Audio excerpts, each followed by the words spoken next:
What's going on, everybody? Welcome back to the episode of the All Things Footy podcast, hosted by myself, Ethan Reich. And today, I'm joined one of my very good friends, Aiden. What's going on, bro? How you been? Doing good. Glad to be on the podcast, baby. Appreciate it. A lot has been going on in the international scene of football recently. Most recently, a 3-3 England draw with Germany. Some England fans think that this was a win due to how good they played in the second half. But for me, I don't understand some of the decisions Southgate made. One of them letting that clown of a center back, Harry Maguire, start for the team. I just want to get your thoughts before I dig into this clown. I think England looked a lot better this game. I think you see a lot of the players looking a lot happier. You see Saka and Kane connecting a little bit. Mount, coming out of his shell a little bit more. But like you said, just Maguire, man, he's so sloppy. He gives up that first penalty. And, it's just, what do you expect from him at this point? And also, to put him into the starting lineup, he hasn't even been playing in the lineup for Manchester United as of lately. I mean, what are you doing as a manager? I don't know if you're, best friends with the guy, but for the team, for England, this is probably your best chance and probably ever to win the World Cup again. Seriously. And, this is how you're just blowing it right now. Did you see his face when he at first took out Musiala, but like the ref didn't call anything? He looked like he knew what was coming, and then once they went like this, he knew exactly that he was getting fucked up. He knew exactly. I mean, it's something that he's just come to expect at this point. He knows the extent of his skill, and so when you make a stupid mistake like that, I mean, it's just clear as day. The pen's coming, and they're going to get that goal. Yeah, no, exactly. But yeah, to your point, like England have a golden generation right now, like the best generation of talent they had in the last couple of years. Like the last game they played against Italy, why the hell was Saka starting at left wing back? He hasn't played there in 2 years, and he's one of your best attacking talents in the whole team, and you leave him at left wing back. Exactly. My only thing about Southgate is this, playing Maguire is going against what he just did. Like, people say Southgate has his favorites, right? Like Jordan Pickford, people would say Luke Shaw, players like that. He did not call up Pickford. He did not call up Rashford. He did not call up Madison or Sancho, and is leaving Trent Alexander-Arnold off. These are things to show that, Southgate has his 11 and he's going for it. You heard all those players who are right now pretty on form, but the likes of maybe, Madison's team is Leicester, but he's been really good. He's the only player on the team doing well. Why the hell is Harry Maguire in the team? I understand you guys play back three with 2 wing backs, but why is that Harry Maguire in that back three? If anything, you drop Reece James or Kyle Walker into that other center back role and put Trent on the right wing back, because he's probably the best right wing back in the world, and he's just on the bench chilling. I just don't understand why he's playing. Yeah, no, doesn't make much sense. It's not even funny anymore. I genuinely feel bad for this guy. He's been the center of every problem Manchester United has been having and England have been having for the past 18 months now. The first thing Ten Hag did for Man United was bench this guy, and look at them now. They're almost unplayable at some points. How this guy is still in the team, I don't understand. But regarding that, I think if England get it right, they could potentially win it all, and they're still my pick to win the World Cup. But these last couple friendlies, I don't know, man. I don't know. It's hard to stick with my decision, but I'm gonna stick with it. But yeah, what are you who's your pick? Who are your favorites to win the World Cup? I think this year, undoubtedly, both these teams have been on form. I think it's going to a South America team. Me too. And it's either going to be Brazil or Argentina. I mean, Brazil. It just feels like it's just written in the stars for either one of those two teams. I mean, it's been in the process for so long. Messi going into possibly what could be his last World Cup year, and Neymar, with how he's going, you never know. He might call it quits after this too.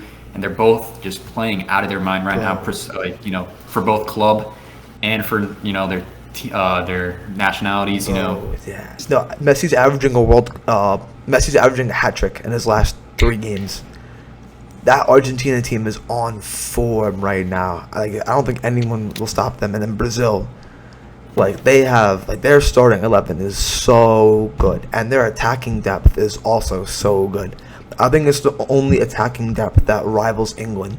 I think with France, you have a really good starting attack, but then you got like Ben Yedder and people who are But Brazil, you got Neymar, Martinelli, Jesus, Paqueta, Vinny. The list goes on and on. Rodrigo.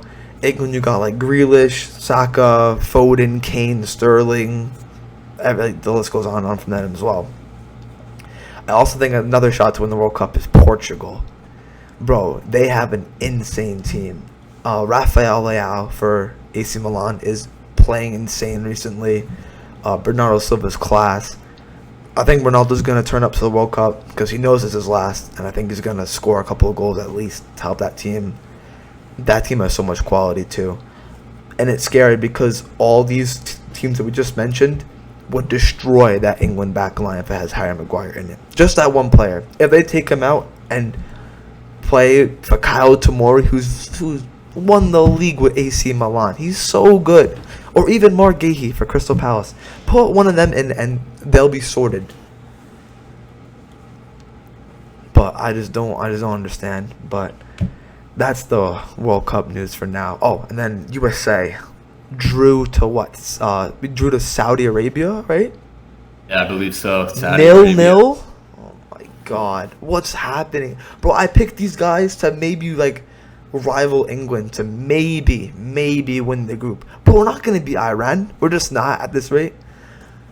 We're not beating Wales. We're playing like this. No shot. We're beating Wales. We look terrible.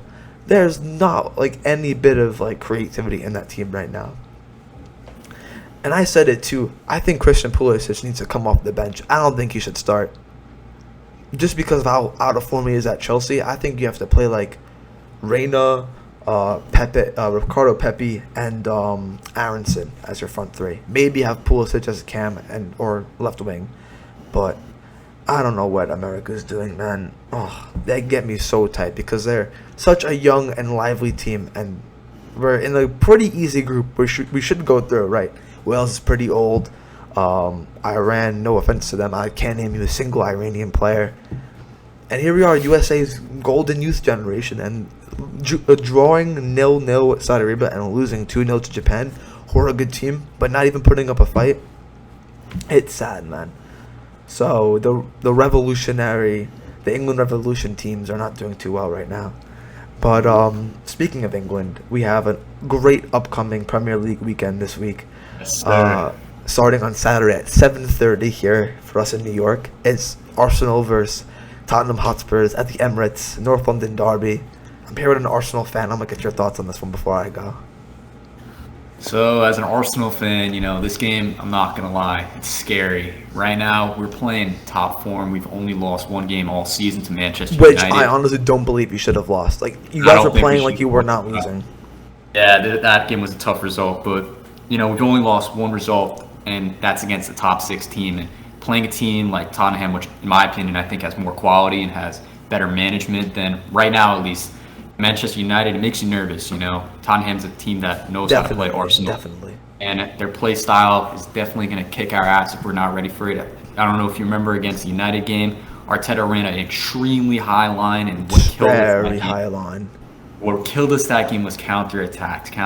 And Tottenham's a team that loves to just sit back, kick that ball over, and just make runs. And they've got the players to do it in Son, and Kane obviously is just a scoring machine. Yeah. There's nothing you could do about that. So if Arteta and the team aren't ready for that, I think we're going to have issues. But I think we could give them just as many, if not more, than what they're going to give us. Yeah, I agree. And it's funny you mentioned Son because every game, game they played until the last one against, I believe, was it Leicester? I think. Yeah, Son Leicester. was super quiet, like no goals, barely an assist. And the game before he plays Arsenal, a hat trick, and it wasn't even just like a bad hat trick. He scored 2 absolute screamers. Like their best player is in top form right now. And you mentioned that high line. Once Son gets going, you're not stopping him, and he could finish on either foot. So I don't know, but like the thing we've been saying about Arsenal over the past couple of years is they're losing to teams they should be beating, right? Like losing, what was it, like 4-0 to Brentford last year, or was it like 3-0? I forgot. Losing to 2-0 Brentford. yeah, losing to Villa, teams like that. But now they are obliterating teams left, right, and center. Like they're giving, like the Brentford game. I did not see one good attempt from Ivan Toney or any of their players. Like their back line, like Saliba, who they've been like crying out for, who they had on loan and wouldn't bring him back because that dressing room or that incident where he like took his phone and showed the naked guy. Bro, their team is so nice. I think Zinchenko's been a really, really underrated signing for you guys. How he's so comfortable playing like centrally. It's insane. I don't understand. And then obviously Jesus, I think he's gonna cause havoc for like Emerson Royale. He's not stopping Jesus. Come on now. And Martinelli as well. Oh my God, Martinelli is gonna cook Emerson Royale. It's gonna be a good ass game. A good ass game. I personally believe Arsenal's gonna win. I'm gonna go 3-1. Oh damn, yeah. I think I'm gonna go 3-2 to the Arsenal as well. I think we're gonna have trouble stopping Tottenham on some ends, but I think we're gonna be able to pinch out the result. Yeah, bro. Like, I think the only way Tottenham will score is via counterattack, or set piece, because they've been pretty good from set pieces so far. But I think it's gonna be a really good game. And then we got the Manchester derby as well. I'm actually predicting a Manchester United win. I know it sounds crazy, but I could see them winning this game. But I don't know. I think Lissandro Martinez has something coming for Erling Haaland. He's gonna like end his career. I mean, the last time Haaland faced the Manchester United, his career was ruined. That's how his dad's career was ended. So, I mean, I think it's going to be a good game. Do you know if it's at the Etihad or is it at Old Trafford? I'm not sure. I'm about to check that real quick. Yeah, let's look it up. I think it is at. I'm gonna say the Etihad just because. Let's see. It is. Yeah, it's at Man City. Yeah, it's at City. Shit. I mean, they've looked shaky. Drawing with Newcastle. It played like pretty poorly against Palace. I mean, I know this was early days and a month ago now, basically. But United a month ago were terrible, and now they're in form. Again, City love to play that high line, and because they have the center backs that could get back, they love to keep possession, which is United I think are fine with. Because again, they just like to get the ball and break, and they're doing that at a very efficient rate with Sancho and Rashford, who are on form in their skill set. Like for me personally, I don't know what Rashford. I don't know. I'm pretty sure Rashford doesn't know what he wants of himself. I don't know if he wants to be a winger or a striker. Like, I think that's kind of why Southgate left him out, because he's unsure of himself. If that makes sense. Like some days we'll see Rashford like be completely quiet, like not even an impact on the game, and then against Arsenal, just running through, finishing the ball, which that's definitely his best attribute. I think he's played as more of a striker recently, and we used to see a player that always would take on the defender and like show off a lot of skill. I haven't seen that player in a while. I think he's gotten kind of worse in that regard. And it's just become a Jamie Vardy-like number 9. It's running behind, high pressure, high tempo. I think that's the player he is. But yeah, what are your thoughts for the Manchester game? Because I honestly, I could see it going both ways. Yeah, I think I'm gonna settle for the middle. I think I might be able to see a draw happening. Right now, I think what happened with Norway against, I believe they played Serbia, Haaland had a really hard time that game, and players like Lisandro Martinez, as you said, are on form, and it's going to be really tough for him, I think squeeze out a goal or two. But I think Manchester City, they're a team that is pretty darn deep, even if they can't rely on their striker to get goals. They've got players like Kevin De Bruyne, who, if he's not passing it, he's putting bangers. Bernardo Silva. I don't know why he's not in the Ballon d'Or conversations, Kevin. But I think he's one of the best in the world, top 3. I think so as well. And, even though Belgium has been kind of disappointing these last couple of months, I think De Bruyne he's still got to be in the running. The dude is an absolute beast. And I think I would go as far as to say he's a top 3 player in the world. I don't think anyone can do it like he does right now. Yeah, I'd agree. That's going to be an insane game. Because I think if Man U win, they go above City, I'm pretty sure. I think they're only 2 points behind, which is crazy. Who would have thought that at the start of the season? Yeah. But I'm very intrigued to see what happens this weekend.